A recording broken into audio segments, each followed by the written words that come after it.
Welcome to the And Juliet podcast. Today, Kenny Leon speaks with And Juliet director Luke Sheppard about how they get their stories on stage. So, Luke, congratulations on the play. You know, I have to admit, I was one of those people like, okay, all right, Romeo and Juliet again. I don't know. I sat there for like 3 minutes and I was like, yeah, right. And 4 minutes in, next thing I know, I like what she's saying. Oh, they're pulling me in. And before intermission, I'm hooked because it was, I felt it was fresh. With this musical, it's like it wins you over because you accomplish what you set out to do, you know, and you care about the people and you feel for the people and it was fresh for me. So I guess my question to you is like, how did the original source material play into what you did with that show? Well, first of all, Kenny, thank you so much. First of all, for taking the time today, because I know you're in rehearsals for a play that you're directing yourself. And also, thank you for being so honest about your experience of the show and for your kind words. And I know people like you. I stand at the back of the auditorium and I watch those people who come in and they've got their kind of, you know, they might have their arms crossed and they're like, thanks for bringing me along, but I'm not sure it's going to be my sort of thing. And my favorite thing is to watch those shoulders drop and those arms uncross, and I like watching the little moments in the show that win different people over. So I wish I'd been there the night you were watching it so I could have spotted the exact moment that we won over your heart, but I really appreciate that. I wasn't that bad though. I wasn't hating on it. I was just like, I don't know. But I love, one of my favorite things to do when I'm in rehearsal is to see someone else's work. Mm-hmm. And that's beautiful because you don't have any pressure. You know, it's not about me. I can look at your lighting design. I can look at the way you move the turntable. I can look at the costumes. It was just, I love the diversity in the story as well. So. Thank you. And I think that's I share that. When we were making the show here, this is the first time I've ever directed a show in New York, let alone on Broadway. Really? This is my Broadway debut, but also my New York. Congratulations! Yeah, it's been an amazing journey. It's fascinating watching the trajectory and the journey that this show has taken, because we all came to this because we were excited to tell this story and to celebrate this music, but more than that, we were really passionate about making it for audiences. And I think that's been our sort of driving force behind every decision we've ever made, is how can this connect to the people who are coming? And I always think about, when I make a piece of theatre, the people in my life. So I think about my grandmother, my mother, my sister, and now my niece. And I think about that kind of cross-generational influence, and always want to make sure that the piece is reaching out to them. And I think, you know, Shakespeare can be a big, scary concept to people. A lot of people will be like, well, hey, you know, that's a really kind of, that's very highbrow culture. I never studied Shakespeare. I'm not sure it's my sort of thing. But because it's juxtaposed with pop music, which is something that's so accessible for the world, hopefully that's kind of the secret ingredient, that blend between the two forms, that means that it does reach out to those different audiences. I just think that people get Shakespeare wrong. I think, in my mind, Shakespeare's a regular guy, and I thought he always connected to the common folk. So when I see your musical, 10 minutes in, you see how it's connecting to today's people, the issues of gender identification, racial empowerment. That musical does all of that, and it does it in a fun way. So it's not like you're taking bad medicine. It's like, it's fun. And I'm learning about my responsibility as a human being on the planet. I need to respect every difference, every racial difference, every gender difference, every difference. And I thought that you really accomplished that in a beautiful, beautiful way. And at least it worked that way for me. You know what I mean? And I was like, wow, this is great. I think you absolutely hit the nail on the head. Shakespeare is this kind of revered literary figure in this day and age, but actually he was making popular work at the time. He was making these plays that were for the people, that were looking at the world around him and being brave and being playful. And so, yeah, I think what we are doing, hopefully, is being in conversation with what Shakespeare would have wanted. He would absolutely be having a great time.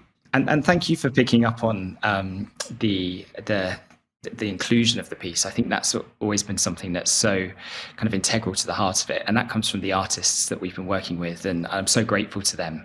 We had an incredible company in the UK, but coming here to New York, we wanted to work with the talent here, to take something we'd made, but also allow it to kind of live and breathe, to be something that's very much of its own moment with its own people in this city. And working with the company has just been extraordinary in that, celebrating who they are, what they bring into the room, and the stories that they want to tell within the landscape that the show has given them. Yeah, that's great. I think we in the industry, we still have a long way to go still, but I think we're making steps, taking steps forward. So I like the variety of shows happening. I like the young people in the theater coming to see theater, coming to listen to this wonderful music and to share these great stories. So, and that's it, because if we don't have young audiences, then there is no future of theatre. And I think that's something that David West Reed, the playwright who has written And Juliet, just does so fantastically, is it does work across generations. You know, you have Juliet, who is young and entering into the world and discovering who she is and looking for love. But then you also have an older generation of characters in the nurse, who is borrowed from the original Romeo and Juliet play, and her new love interest, who is looking for a second chance at love. And it really does kind of tell different stories across those generations, all with the same aspiration, which is about having that second chance at finding love in life and celebrating all the joy that comes with that. Don't we just have the best jobs in the world? Don't you have the best job in the world? I do. It's also very hard sometimes, but I love it. It is. I love it for that. And it's sitting there, kind of watching the show last night, and this has been a part of my life now for sort of 6 years or something. And I watch it, and I'm like, gosh, all the hundreds of thousands of little decisions that have gone into this moment. You know, from choosing the words to choosing the lights to choosing the speakers with the team around me, and then everything that comes to kind of pull all of that together. It's it's amazing to now sit at the other end of the process, because last time I was here was for opening night, which was a whole whirlwind in its own way, because you folks really do opening nights here. That's actually my least favorite time. I never talk about this, but that's my least favorite performance is opening night. I like the weekend before opening, when people have gotten on planes and buses and cars and put a pretty penny to see this show, to get a hotel room, to be in the city. And I love watching it. I love watching the show through previews. I love standing in the back and looking at the audience and how they lean into the show or not. I think it's also the responsibility of that as well, because suddenly after that, everyone's going to come and tell you what they think of the show, the things they love about it, the things they're like, hey, just one thing. Did you ever think about doing it this way instead? And I can take that. But it's that moment where you've promised all these people, you've said to a cast, you've said to designers, choreographers, hey, come with me. We're going to make this thing and it's going to be brilliant. And then on that night, everything kind of comes together, hopefully. I worked with the great August Wilson. And I remember when people would come up and say, well, what about this scene? And I don't know about that character. And you didn't do this and you didn't do that. And he would turn to me and say, where were they when the page was blank? Mm-hmm. And I always think about that. It's like people always they give us notes. No matter who they are, it's like going to a dentist and everybody in the dentist office having notes for the dentist. You know what I mean? It's like it doesn't happen. But in our business, everybody has an opinion, which is when I'm working doing previews, I always tell my actors, do not take one note from your sister, your brother, your husband, your wife, because if everybody took one note, then it would derail the vision that Luke has laid out. Has it been hard to maintain your vision over all this time? It's that balance, isn't it? It's about having that commitment to what you originally see in your head, but also having the space to shape it by listening to what you witness around you. And so, I think it's this show, to be honest, it's everything I imagined and so much more. And a friend of mine once said, well, look, as a director, if you get kind of 80% of what's in your head on the stage, then you've done great. I think the percentage of this is maybe a little higher than that. I remember saying one day, and then Romeo's going to come in through the ceiling. And I'm pretty sure I made it as a joke, but yet night after night, Romeo does descend from the ceiling in a kind of flurry of pyrotechnics. And I adore it for that. But yeah, I think what's also fascinating is revisiting a show. So we did open it in London, and then we went to Toronto, and we went to New York after that. And we could have all just said, well, look, it was great in London, let's do it again. But every night I'd sit with our team and we'd listen and we'd go, that joke plays differently here. Or you know what, that piece of costume, there's one extra detail that we can put on it. And the show in New York actually has some sort of quite small but significant alterations to it that came from that listening process, listening to an audience. And I guess listening to the notes, whether they were asked for or not, and just going, okay, making a little bit of brain space, a little bit of head space to go, I've got a lot to think about tomorrow, but you know what, that little thing that you said might have a glimmer of truth in it, and going and revisiting that as well. And I think that's why I adore previews, and it's really nice to hear you say that you like them too. I always tell producers, they said, when do you want the producer notes? I said, well, can one person represent the producer notes? And I would like my notes the morning after the third preview. It's not that I'm closed or you're closed to other opinions or other ideas. It's just that it's so much in your own head that you have to get out. So I always say, let me get out everything that's in my head. Let me give it time to work or not work. And then I'm open. How do you do that? How do you deal with the process as it comes closer and closer to opening night? Do you know what? I think it's that third preview thing is exactly the same for me, because you do your first preview, and the last thing you should do is sort of panic after that and go, well, that joke didn't work, let's cut it for the second preview. Because it might have just been, the air conditioning turned on at that moment, and so a word was missed, or there was a split focus. So I always let those first two shows just happen, and then take a reading of both of them. If something didn't work in both of them, we'll change it for the next day. It's that day 3 where I really feel like you can get in there and start doing the work. I try and put a proper day in the schedule where there's no show, if at all possible, because if you want to make any meaningful changes, it's so hard to do that if you know that you've got to pack all the tech desks away and you've got audiences coming in a minute. There's something about the breadth of having a clear day where you can really move something around, change something, have the headspace to communicate that. I have a question. I did a show earlier in the season. I directed a show called Top Dog, Underdog for Broadway. And it was a great experience for me because of the 2 actors involved. And what we did is we gave each other permission to never stop working on the play.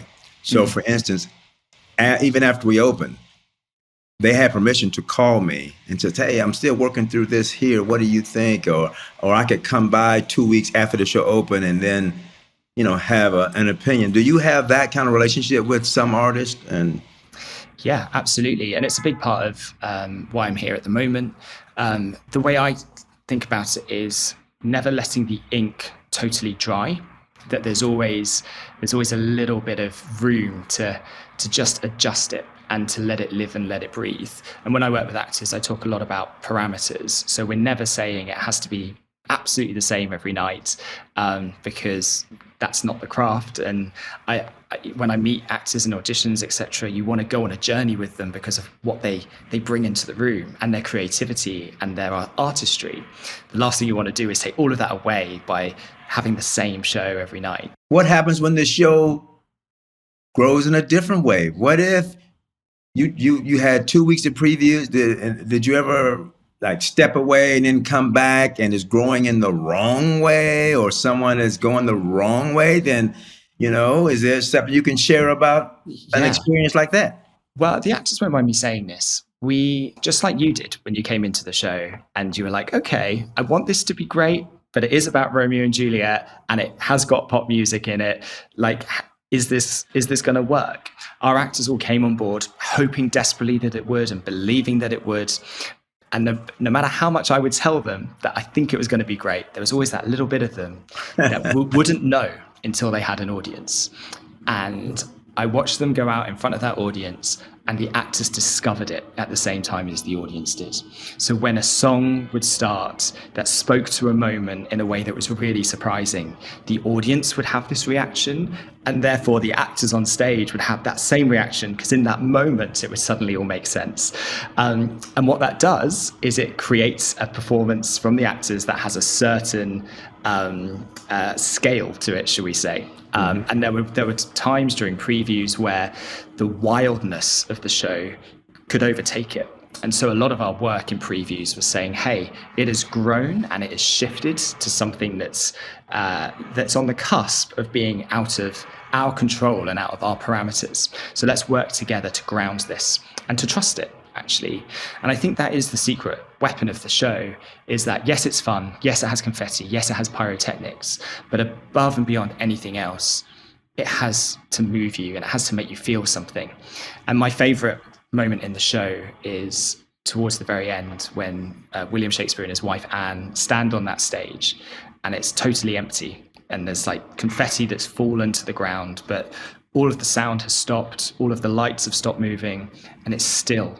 And the two of them talk to each other like grown-ups who have had their hearts broken, and they have to trust the fact there that it's okay to not make a joke and it's okay to not be playing to the audience, but just to be artists and actors in that moment. And I think that came about from watching the show grow in this way that could have got out of control, but having to work really hard in previews to say, let's trust the work, let's trust each other, and let's trust our audience to go there with us as well. Well, I think that's great that you said that, because that was probably my favorite moment as well. And I think when I go into theater, what you're looking for is an element of surprise. I'm not a big fan of, this moment is going to happen and the next moment it's going to happen and I see it coming and then it comes and then it's over and then the audience gives a fake laugh or a fake applause. But with this production, that moment you're talking about, that moment, you earn that moment. You earn that moment to be quiet. You earn that moment of surprise. And that moment of surprise, I think, was a gift to a sophisticated audience. That's great. Thank you.